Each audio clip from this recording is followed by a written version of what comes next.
আইন শৃঙ্খলা রক্ষার জন্য, জনগণের শান্তি শৃঙ্খলা রক্ষার জন্য যা যা করণীয় আমরা সব ব্যবস্থা নিব। তাহলে আমরা বাংলাভাষীকে বলবো যে আপনারা সরে আসেন, একটু ধৈর্য ধারণ করেন এবং সময়ের জন্য অপেক্ষা করেন। আমরা চাচ্ছি যারা ফ্যাসিস্ট তাদেরকে আইনের আওতায় অবশ্যই আনবো, তাদেরকে গ্রেপ্তার করার জন্য আমি আমার কর্তৃপক্ষকে নির্দেশ দিয়েছি।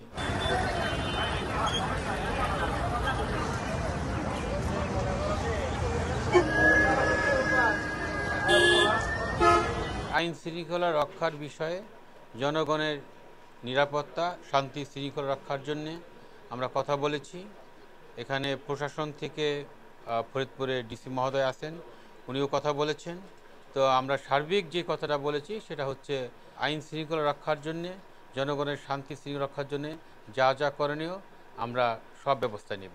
আমরা যেহেতু আইন শৃঙ্খলা রক্ষার দায়িত্বে আছি, তো সেই ক্ষেত্রে আমরা যে পরিস্থিতির সম্মুখীন আজকে এখানকার যারা নিরাপত্তা রক্ষার দায়িত্বে ছিলেন তাদের সাথে কথা বলেছি, তারা এই বিষয়ে আমাকে অবগত করেছে।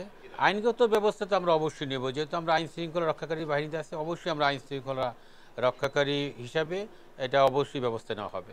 আমরা এটুকু বলতে চাই যে এখানে যারা সাধারণ জনগণ আছেন তাদের নিরাপত্তার জন্য তারা যাতে নিরাপদে থাকতে পারে সেই ব্যাপারে আমরা সচেষ্ট রয়েছি, এবং আমরা চাচ্ছি যারা ফ্যাসিস্ট তাদেরকে আইনের আওতায় অবশ্যই আনবো, তাদেরকে গ্রেপ্তার করার জন্য আমি আমার কর্তৃপক্ষকে নির্দেশ দিয়েছি। আমরা নির্বাচন কমিশন সচিব স্যারের সাথে কথা বলেছি ব্যক্তিগতভাবে আমি, এবং পাশাপাশি মানুষের আবেগ অনুভূতি তুলে ধরে একটি রিপোর্ট পাঠিয়েছি। সেই রিপোর্টটি তারা বিবেচনা করবে। পাশাপাশি যেহেতু এটি একটি রিট হয়েছে, আগামী সম্ভবত 21 তারিখে এটা শুনানি হবে, তাহলে 21 তারিখে শুনানি হলে আমরা এটা বুঝতে পারবো যে কি কোন দিকে যাচ্ছে। আমি এই সময়ে বাংলার সর্বস্তরের মানুষকে অনুরোধ জানাবো তারা যেন তাদের কর্মসূচি থেকে সরে আসেন এবং সময়ের জন্য অপেক্ষা করেন।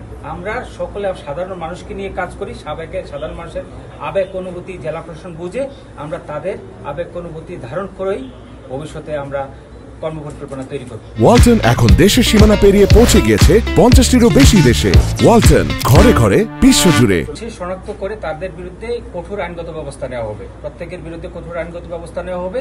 আর আমরা যেটা ভাঙ্গাভাষীকে বলবো যে ভাঙ্গাভাষীর সুনাম আছে, সেই কারণে বলবো যে এখানে কিন্তু 21টি জেলার সাথে এই ভাঙ্গা সংযোগ। তো সুতরাং সাধারণ মানুষ যাতে কষ্ট পায় এ ধরনের কর্মসূচি থেকে যেন আমরা সরে আসি, আমরা মানববন্ধন করতে পারি বা অন্যভাবে আমাদের যে আকাঙ্ক্ষার বহিঃপ্রকাশ ঘটাতে পারি। তাহলে আমরা বাংলাভাষীকে বলবো যে আপনারা সরে আসেন, একটু ধৈর্য ধারণ করেন এবং সময়ের জন্য অপেক্ষা করেন। পুলিশের পক্ষ থেকে তদন্ত করা হচ্ছে এবং দায়ী ব্যক্তিদের বিরুদ্ধে ব্যবস্থা নেওয়া হবে।